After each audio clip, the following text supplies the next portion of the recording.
Samsung Galaxy A52 5G Review.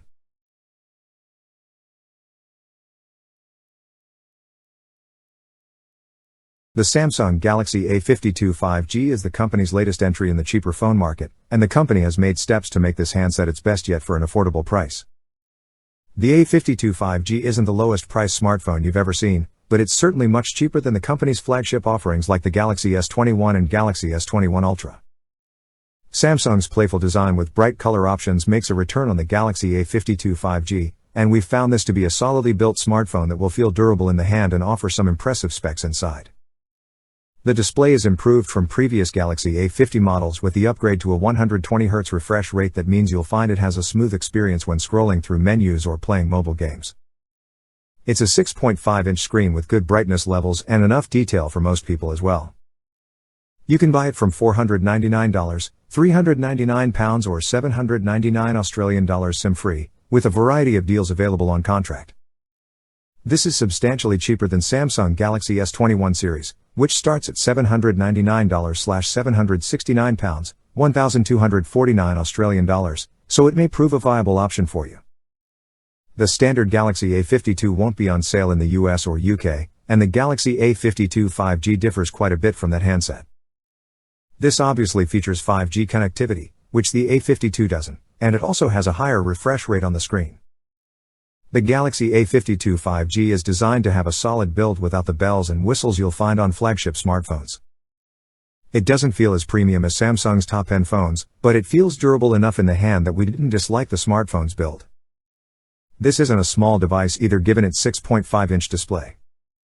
With dimensions of 159.9 by 75.1 by 8.4 mm, it's fairly large despite being a cheaper handset. It weighs 189 grams, which is neither heavy nor light for a smartphone of this type. The phone comes in 4 colors, and 2 of them are particularly bold and bright. Your options are black, white, blue or violet. We've pictured the violet version throughout this review.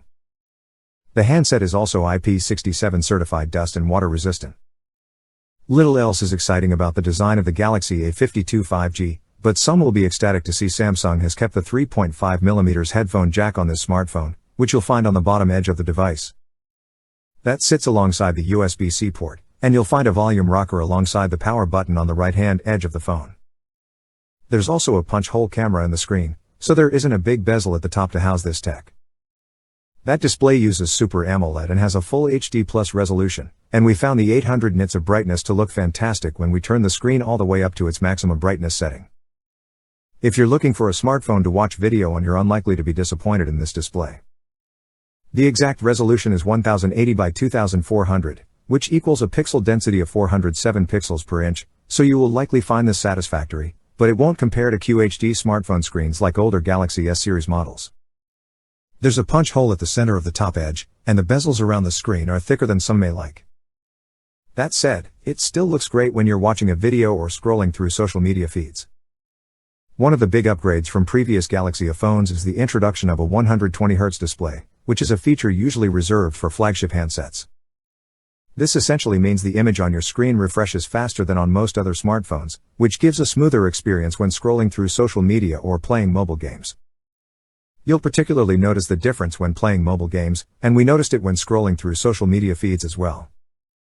If you don't like this feature, it can also be turned off in the settings, but we'd heartily recommend trying it out first to see what you think. There's also an in-screen fingerprint scanner, which we found to generally work well.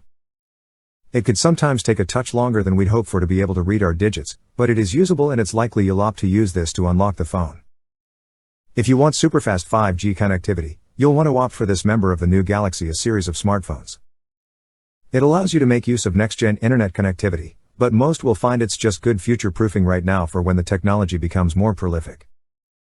If you think you'll one day make use of 5G connectivity, we'd recommend choosing a phone with the next-gen option rather than one without, as it means you won't have to upgrade your phone to get the faster internet when it's a more readily available option. There's an octa-core Qualcomm Snapdragon 750G processor doing the heavy lifting here. You won't get a top-end experience with this chipset, but it's powerful enough for most tasks and you're unlikely to be frustrated when it is a touch slower. If you'll be playing a lot of mobile games, you may want to look elsewhere, but this is still a capable phone. Its chipset just means you may have to wait a touch longer for apps and games to load rather than it being unable to undertake basic tasks. Samsung sells this phone with either 6GB of RAM and 128GB of storage or 8GB of RAM and 256GB of storage. If you need extra space, there's microSD support up to 1TB. The Galaxy A52 5G comes running Samsung's own One UI 3.1 software that is based on Android 11. That means you get all the latest from Android, and we'd expect Samsung to keep this up to date for at least a few years after launch. We found the software on the phone worked well during our review period, and if you've previously used an Android phone, you should settle into using this handset without any significant issues. The camera on the Samsung Galaxy A52 5G sounds good on paper, and we've found the results to be similarly impressive in real life. The A52 5G can even hold its own against the Google Pixel 4a, which is a top smartphone camera in this price bracket. This won't give you a flagship camera experience, but we found the main shooter worked well in automatic mode and we were capable of getting a lot of shots with ease. There is a powerful 64MP main sensor with optical image stabilization and an aperture of f/1.8.